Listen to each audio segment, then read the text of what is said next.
السلام علیکم ناظرین، ڈرامہ سیریل راز عشق میں آپ دیکھیں گے ابرش ایک کامیاب مصنفہ ہے۔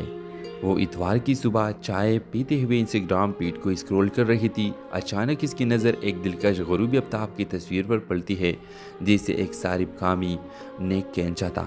روشن رنگ اور بہترین ترتیب نے اس کی توجہ حاصل کی۔ اس نے تصویر کو ڈبل ٹیپ کیا اور ایک نوٹیفیکیشن آیا۔ کامی نے بھی اس کے حالیہ پوسٹ کو پسند کیا تھا۔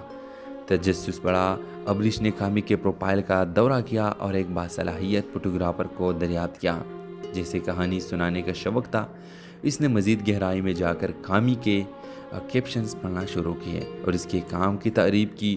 کامی کے بایو میں اس کے مہم جوئی، اچھی کتابوں اور پرانی فلموں سے محبت کا ذکر تھا۔ یہ سب ابرش کے مشترکہ دلچسپیاں تھیں۔ ابرش نے برف توڑنے کا فیصلہ کیا اور کامی کی ایک تصویر پر تبصرہ کیا: آپ کی فوٹوگرافی شاندار ہے، آپ کے پاس خوبصورتی کے دیکھنے کی ایک گہری نظر ہے۔ کامی نے فوراً جواب دیا: بہت شکریہ، آپ کی تحریر بھی لاجواب ہے، آپ الفاظ کو جادو میں بدلنے کا فن جانتے ہیں۔ ان کی گفتگو بے ساختہ بہتی رہی جیسے وہ برسوں سے ایک دوسرے کو جانتے ہو۔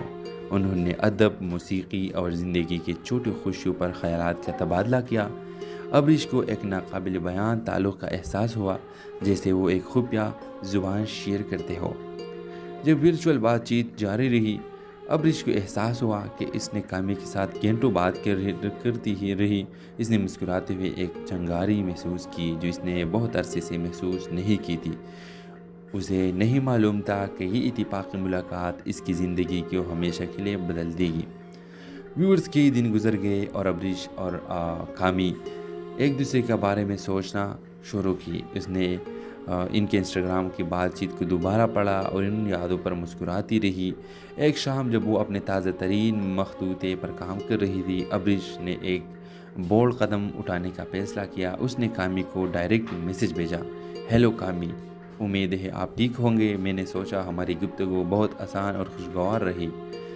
انسٹاگرام کمنٹس کے علاوہ بھی بات جاری رکھنا پسند کریں گے؟